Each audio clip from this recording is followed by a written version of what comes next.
বন্ধুরা, আজকের এই ভিডিওটি দেখে আপনারা অনলাইনে ঘরে বসে খুব সহজেই গ্রামীণ শৌচালয়ের জন্য আবেদন করতে পারবেন যদি আপনি এই ভিডিওটি শুরু থেকে শেষ পর্যন্ত দেখেন। চ্যানেলে নতুন হলে অবশ্যই আমাদের আইএনডি বাংলা টিউটোরিয়াল চ্যানেলটি সাবস্ক্রাইব করে পাশে থাকা বেল আইকনটি অন করে দিবেন এই ধরনের ভিডিও সবার আগে পাওয়ার জন্য। তো চলুন বন্ধুরা, ভিডিওটি শুরু করা যাক।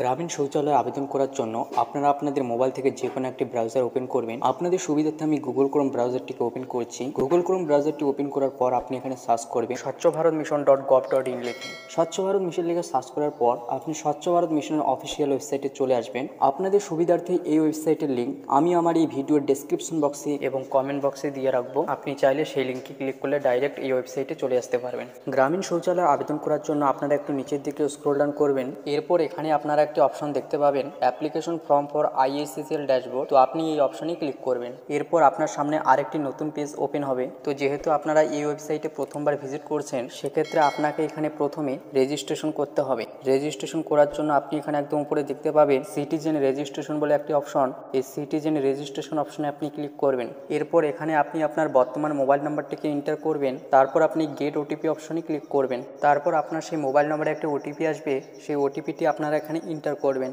ওটিপিটি এন্টার করার পর আপনি দেখতে পাবেন ভেরিফাই ওটিপি। এই ভেরিফাই ওটিপি অপশনে ক্লিক করবেন। তারপর এখানে আপনার মোবাইল নাম্বারটি ভেরিফাই হয়ে যাবে। এরপর এখানে বলছে নেম অফ সিটিজেন, অর্থাৎ আপনি এখানে আপনার নামটি এন্টার করবেন। এরপরেই বলছে জেন্ডার, যদি আপনি পুরুষ হন তবে মেল অপশনটি সিলেক্ট করবেন, আর যদি মহিলা হন সেক্ষেত্রে আপনি ফিমেল অপশনটিকে সিলেক্ট করবেন। এরপর এখানে বলছে রেসিডেন্সিয়াল অ্যাড্রেস, তো আপনাকে এখানে আপনার গ্রামের অ্যাড্রেসটি উল্লেখ করতে হবে। আপনার village, post office, district, state সহ আপনার পুরো অ্যাড্রেসটি এখানে উল্লেখ করবেন। এরপর এখানে বলছে সিলেক্ট স্টেট, আপনি যে রাজ্যে বাস করেন সেই রাজ্যের নামটি আপনি এখানে সিলেক্ট করবেন।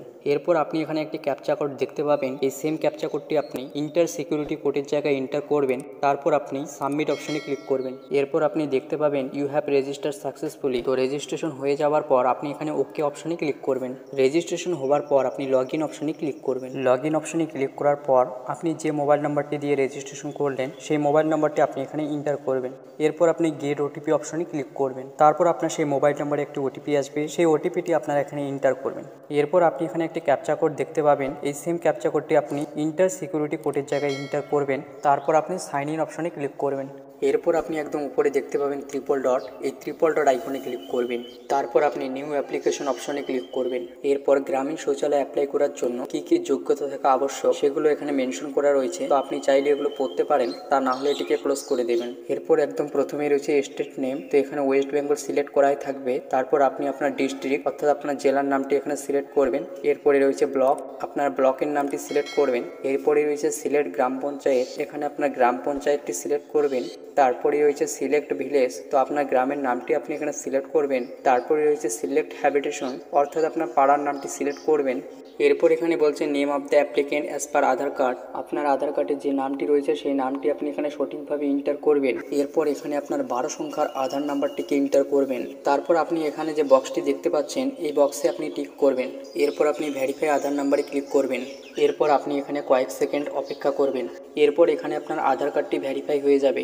তারপর এখানে আপনি আপনার বাবার নেম অথবা আপনার স্বামীর নামটি এন্টার করবেন। এরপরে রয়েছে জেন্ডার, যদি আপনি পুরুষ হন তবে মেল অপশনটি সিলেক্ট করবেন, আর যদি মহিলা হন তবে ফিমেল অপশনটি সিলেক্ট করবেন। এরপরে রয়েছে সিলেক্ট ক্যাটাগরি, অর্থাৎ আপনার ক্যাটাগরি এপিএল নাকি বিপিএল সেটি সিলেক্ট করবেন। এরপর পেজটি পুনরায় একবার রিফ্রেশ নেবে, তার জন্য আপনি কয়েক সেকেন্ড অপেক্ষা করবেন। এরপরে রয়েছে সিলেক্ট সাব ক্যাটাগরি, অর্থাৎ জেনারেল নাকি এসসি নাকি এসটি সেটি আপনি সিলেক্ট করবেন। এরপর এখানে কার্ড টাইপে আধার কার্ড সিলেক্ট করা থাকবে এবং কার্ড নাম্বার আপনার আধার কার্ডের নাম্বারটি এন্টার করা থাকবে। তো এখানে কোনো কিছু করতে হবে না। এরপর এখানে আপনার মোবাইল নাম্বারটি এন্টার করবেন। এরপরে রয়েছে ইমেল আইডি, যদি আপনার ইমেল আইডি থাকে তাহলে দিতে পারে, তা না হলে দেওয়ার দরকার নেই। এরপরে রয়েছে অ্যাড্রেস, আপনার village, post, district, state, pin code সহ আপনার পুরো অ্যাড্রেসটি এখানে উল্লেখ করবেন। এরপর আপনাকে আপনার ব্যাঙ্ক অ্যাকাউন্টের তথ্য ফিল আপ করতে হবে। যে ব্যাঙ্ক অ্যাকাউন্টে আপনার টাকাটি ক্রেডিট হবে সেই অ্যাকাউন্টের ডিটেলসটি আপনাকে ফিল আপ করতে হবে। প্রথমেই রয়েছে আইএফএসসি কোড, এই আইএফএসসি কোডটি আপনি আপনার ব্যাংকের পাসবুকে পেয়ে যাবেন। সেই আইএফএসসি কোডটি আপনি এখানে সঠিকভাবে এন্টার করবেন। আইএফএসসি কোডটি যখনই এন্টার করবেন আপনার ব্যাংকের নাম, কোন ব্রাঞ্চে অ্যাকাউন্টটি খুলছেন সব ডিটেলস এখানে চলে আসবে। এরপর এরপরে রয়েছে অ্যাকাউন্ট নাম্বার। আপনার ব্যাংকের পাসবুকে যে অ্যাকাউন্ট নম্বরটি রয়েছে সেই অ্যাকাউন্ট নম্বরটি আপনি এখানে সঠিকভাবে এন্টার করবেন। এরপর আপনি আবার সেই সেম অ্যাকাউন্ট নাম্বারটি কনফার্ম অ্যাকাউন্ট নাম্বারের জায়গায় এন্টার করবেন। তারপর এখানে আপনার পাসবুকের ফটো আপলোড করতে হবে। পাসবুকের ফটোটি পিডিএফ, জেপিইজি এবং পিএনজি আকারে 200 কেবির মধ্যে আপলোড করতে হবে। তো পাসবুকের ফটোটি আপলোড করার জন্য আপনি চুজ ফাইলে ক্লিক করবেন। এরপর আপনি সেই পাসবুকের ফটোটি আপলোড করে দেবেন। পাসবুকের ফটোটি আপলোড করার পর আপনি অ্যাপ্লাই অপশানে ক্লিক করবেন। এরপর এখানে একটি ওয়ার্নিং শো করবে, অর্থাৎ আপনি এই ফর্মে যা যা ফিল আপ করলে সেগুলি যদি সব সঠিক থাকে তাহলে আপনি কন্টিনিউ অপশানে ক্লিক করবেন। কন্টিনিউ অপশানে যখনই ক্লিক করবেন আপনার অ্যাপ্লিকেশন সাকসেসফুলভাবে সাবমিট হয়ে যাবে। অ্যাপ্লিকেশনটি সাবমিট হওয়ার পর আপনি কিভাবে দেখবেন যে আপনার অ্যাপ্লিকেশনটি অ্যাপ্রুভ হয়েছে নাকি রিজেক্ট করা হয়েছে? আপনার অ্যাপ্লিকেশনের স্ট্যাটাস দেখার জন্য আপনি একদম উপরে যে ট্রিপল ডট দেখতে পাচ্ছেন এই ট্রিপল আইকনে আপনি ক্লিক করবেন। এরপর আপনি ভিউ অ্যাপ্লিকেশনে ক্লিক করবেন। ভিউ অ্যাপ্লিকেশনে ক্লিক করার পর আপনি ট্র্যাক স্ট্যাটাস বলে একটি অপশন দেখতে পাবেন। এই ট্র্যাক স্ট্যাটাস অপশনে আপনি ক্লিক করবেন। ট্র্যাক স্ট্যাটাসে যখনই ক্লিক করবেন এখানে আপনার নাম, কবে অ্যাপ্লিকেশন করেছেন, সমস্ত কিছু এখানে চলে আসবে। তো এভাবে আপনি আপনার স্ট্যাটাসটি দেখতে পারবেন। এইভাবে আপনারা অনলাইনে খুব সহজেই গ্রামীণ শৌচালয়ের জন্য আবেদন করতে পারবেন। এরকমই ইনফরমেটিভ ভিডিও পেতে আমাদের চ্যানেলটি সাবস্ক্রাইব করতে ভুলবেন না।